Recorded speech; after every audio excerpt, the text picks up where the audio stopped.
komitmen BSG terkait untuk memastikan operasional bank itu berjalan transparan dan akuntabel?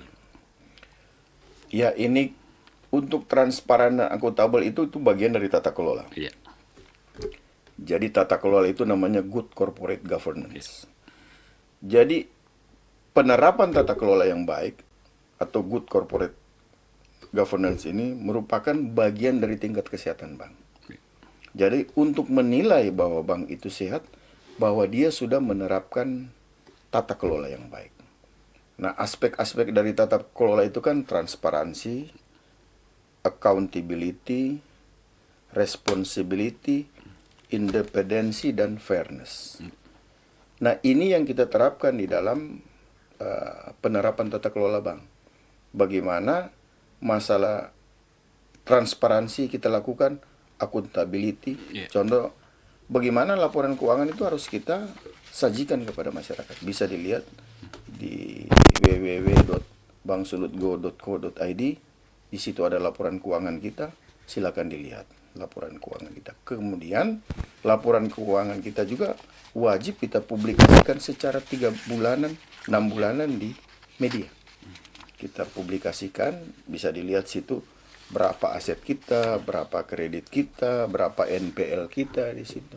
Ini merupakan bagian daripada accountability, bagaimana stakeholder bisa menilai. Dan ini normatif, semua bank diwajibkan untuk hal tersebut. Bukan hanya BSG, semua bank itu diatur oleh otoritas, oleh OJK, Otoritas Jasa Keuangan, bahwa itu menjadi bagian dari tata kelola oleh bank.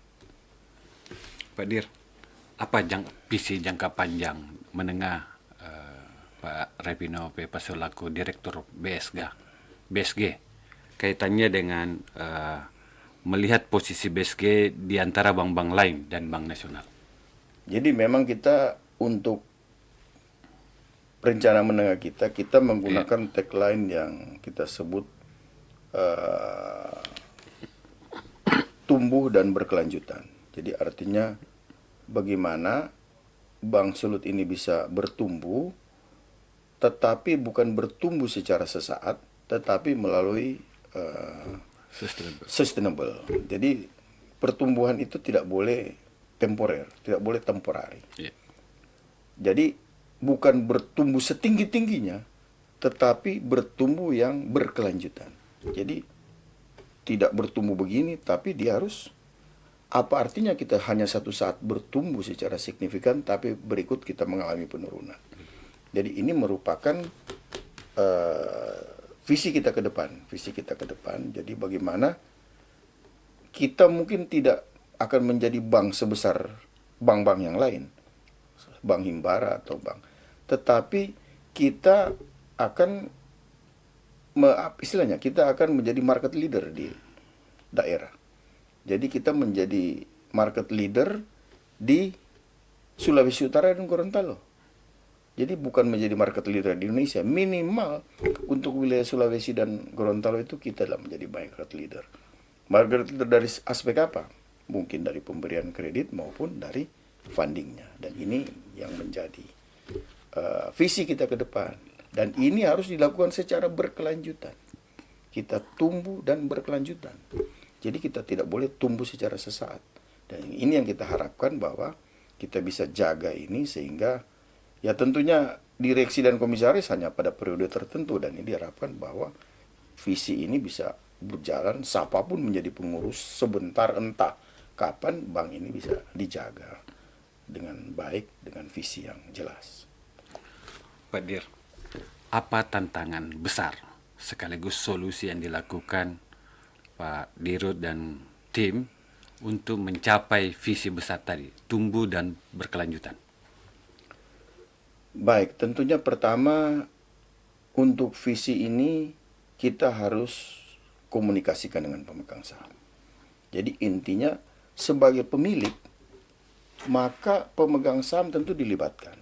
Dan ini sudah kita sampaikan di RUPS kemarin kepada Bapak Gubernur, bahwa akhir tahun ini ada target profit tertentu yang akan kita capai.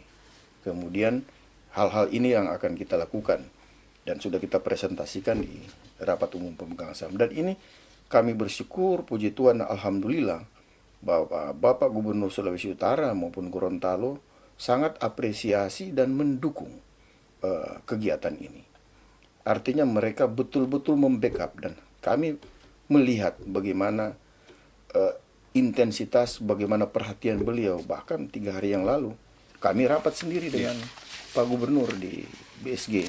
Itu menunjukkan bahwa pemegang saham pengendali itu memiliki perhatian khusus untuk menjaga bank ini agar bank ini bisa beroperasi pada koridor yang baik, termasuk di dalamnya visi tersebut. Bagaimana ke depan beliau akan menciptakan bank ini menjadi bank kebanggaan masyarakat Sulawesi Utara dan Gorontalo. Bank ini bisa dibanggakan dan bisa menjadi, kita bisa wariskan kepada generasi kita yang lain. Bank ini bisa kita jaga secara terus-menerus. Karena aset Sulawesi Utara dan Gorontalo tinggal bank ini. Dulu ada beberapa lembaga keuangan yang menjadi milik dari masyarakat Sulawesi Utara, tapi ya kita tahu sudah tidak ada lagi sekarang. Ya. Nah, sekarang ini adalah lembaga keuangan yang tinggal terakhir milik daripada pemerintah Sulawesi Utara dan Gorontalo, sehingga ini mereka kawal, dan sehingga sebentar ini menjadi legacy buat kita semua, para pemimpin di Sulut dan Gorontalo, kepada generasi kita selanjutnya.